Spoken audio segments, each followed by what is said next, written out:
Hello everyone. सो आज की इस वीडियो में आप देखने वाले हैं आरआरबी एनटीपीसी एग्ज़ाम 2026 7 मई 2026 को पूछे गए तीनों शिफ्ट में किस किस तरह के क्वेश्चन पूछे गए, जीके जीएस से क्या पूछा गया था, करंट क्या आया था। करंट अफेयर से आपका जो भी क्वेश्चन पूछा गया था वो आपका 2025 से पूछा गया था। से ज़्यादा क्वेश्चन पूछे नहीं गए थे। इसमें कुछ ऐसे भी क्वेश्चन पूछे गए थे एकदम एग्जैक्ट जो कि एसएससी जीडी एग्जाम में भी पूछा गया था।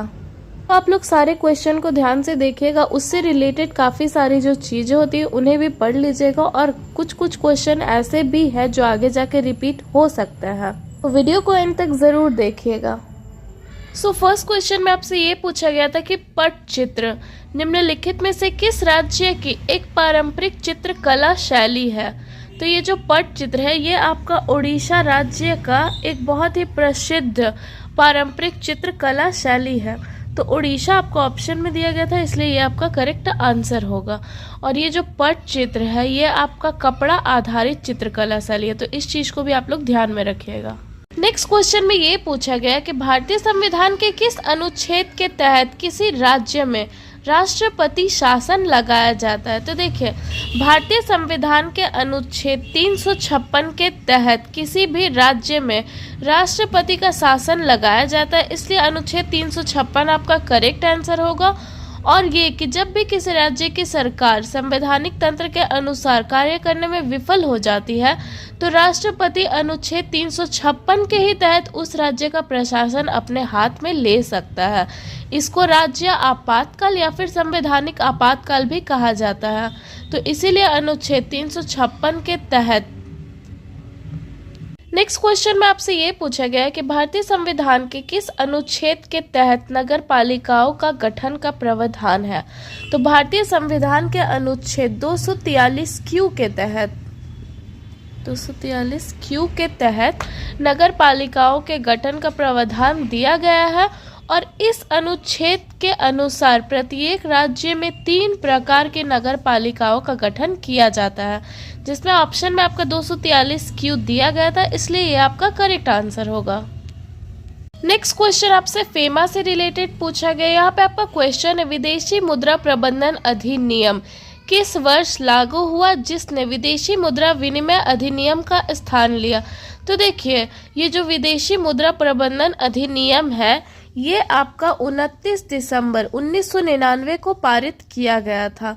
तो ये आपका ऑप्शन में दिया गया था, इसलिए ये आपका करेक्ट आंसर होगा। और एक चीज की, ये जो विदेशी मुद्रा प्रबंधन अधिनियम है ये भारतीय संसद के द्वारा पारित किया गया था इस डेट में। नेक्स्ट क्वेश्चन आपसे ये पूछा गया है कि ये जो लद्दाख जगह है ये आधिकारिक तौर पर किस तिथि को भारत का केंद्र शासित प्रदेश बना, यानी भारत का यूटी ये कब बना। तो देखिए, ये जो लद्दाख है ये आधिकारिक तौर पर 31 अक्टूबर 2019 को भारत का केंद्र शासित प्रदेश बना। ये आपको ऑप्शन में दिया गया था, इसलिए ये आपका करेक्ट आंसर होगा। किसी किसी क्वेश्चन में केवल ईयर पूछा जा रहा है और किसी किसी क्वेश्चन में विथ डेट पूछा जा रहा है, तो आप इन दोनों चीज़ों को याद रखिएगा। नेक्स्ट क्वेश्चन में आपसे ये पूछा गया था कि निम्नलिखित में से किस केंद्र शासित प्रदेश यानी किस यूटी में अपनी निर्वाचित विधानसभा है। तो देखिए, अभी भारत में वर्तमान में 3 केंद्र शासित प्रदेश ऐसे हैं जिसकी अपनी निर्वाचित विधानसभा है, जिसमें आपका आता है दिल्ली, दूसरा है आपका पांडुचेरी और तीसरा है आपका जम्मू कश्मीर, जिसमें आपका दिल्ली ऑप्शन में दिया गया था, इसलिए ये आपका करेक्ट आंसर होगा। अगर दिल्ली नहीं दिया होता तो इन दोनों में से जो भी दिया होता या इन तीनों में से जो भी होता वो आपका करेक्ट आंसर होता। नेक्स्ट क्वेश्चन में आपसे ये पूछा गया है कि भारत में किस प्रकार की वनस्पति यानी किस प्रकार के वन का विस्तार सबसे बड़े क्षेत्र में पाया जाता है। तो अभी भारत में उष्णकटिबंधीय पर्णपाती वन, ये वन का एक ऐसा विस्तार है जो अभी भारत में सबसे बड़े क्षेत्र पर पाया जाता है। तो उष्णकटिबंधीय पर्णपाती वन आपका करेक्ट आंसर होगा, जो कि ऑप्शन बी में आपका दिया गया था। नेक्स्ट क्वेश्चन में ये पूछा गया है कि अप्रैल 2025 में चीन के मकाओ में आयोजित इंटरनेशनल कॉमेडी फेस्टिवल में किस बॉलीवुड अभिनेता को मास्टर ऑफ ह्यूमर अवार्ड से सम्मानित किया गया है? तो अभी अप्रैल 2025 में इंटरनेशनल कॉमेडी फेस्टिवल में बॉलीवुड अभिनेता आमिर खान को मास्टर ऑफ ह्यूमर अवार्ड से सम्मानित किया गया है। तो आमिर खान आपका ऑप्शन में दिया गया था, इसलिए ये आपका करेक्ट आंसर होगा। नेक्स्ट क्वेश्चन में ये पूछा गया कि नवंबर 2025 में 60वां अखिल भारतीय DGP-IGP कॉन्फ्रेंस छत्तीसगढ़ के किस जिले में आयोजित किया गया था? तो अभी नवंबर 2025 में DGP-IGP सम्मेलन छत्तीसगढ़ के रायपुर जिले में आयोजित किया गया था। रायपुर आपका ऑप्शन में दिया गया था, इसलिए आपका करेक्ट आंसर होगा। नेक्स्ट क्वेश्चन में आपका 4 ऑप्शन दे दिया गया था और क्वेश्चन ये पूछा गया था कि निम्नलिखित में से कौन सा मानव विकास सूचकांक यानी ह्यूमन डेवलपमेंट इंडेक्स की गणना का पैरामीटर यानी मानक नहीं है? तो देखिए, मानव विकास सूचकांक को 3 आधार पर मापा जाता है। पहला है आपका जीवन प्रत्याशा यानी लाइफ एक्सपेक्टेंसी। दूसरा है आपका स्कूली शिक्षा यानी एजुकेशन से रिलेटेड, और तीसरा है आपका सकल राष्ट्रीय आय यानी ग्रॉस नेशनल इनकम। तो इन 3 आधार पे मानव विकास सूचकांक का गणना किया जाता है। पर क्वेश्चन में ये पूछा गया था कि कौन सा मानक नहीं है, जिसमें आपका ऑप्शन में दिया गया था गरीबी रेखा। तो गरीबी रेखा के द्वारा इसको नहीं मापा जाता है, इसलिए ये आपका करेक्ट आंसर होगा। नेक्स्ट क्वेश्चन में ये पूछा गया है कि भारतीय संविधान की प्रस्तावना में समाजवादी, पंथनिरपेक्ष और अखंडता शब्द किस संविधान संशोधन के तहत जोड़ा गया है? तो देखिए, भारतीय संविधान के प्रस्तावना में समाजवादी, पंथनिरपेक्ष और अखंडता ये तीनों ही जो शब्द है ये आपका 42वें संविधान संशोधन 1976 के तहत जोड़ा गया है। और इस संविधान संशोधन अधिनियम को लघु संविधान यानी मिनी कॉन्स्टिट्यूशन भी कहा जाता है। तो इस चीज को आप लोग ध्यान में रखिएगा। 42वां संविधान संशोधन आपका करेक्ट आंसर होगा।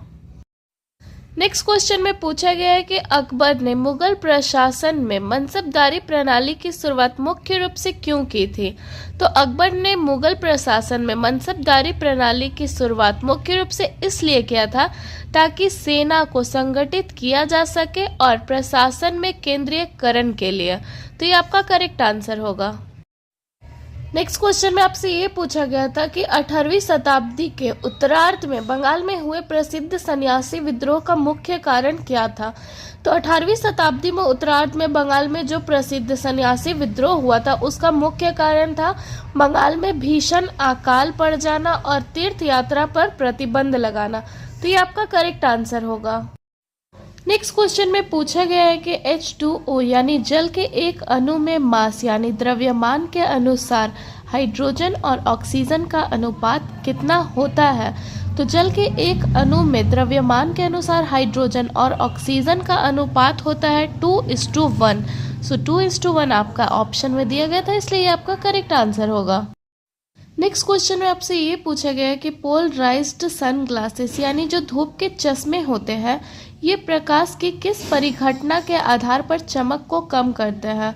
तो ये जो पोलराइज्ड सन ग्लासेस है ये प्रकाश की ध्रुवन परिघटना के आधार पर चमक को कम करते हैं, जिसे इंग्लिश में पोलराइजेशन कहते हैं। ध्रुवन आपको ऑप्शन में दिया गया था, इसलिए आपका करेक्ट आंसर होगा।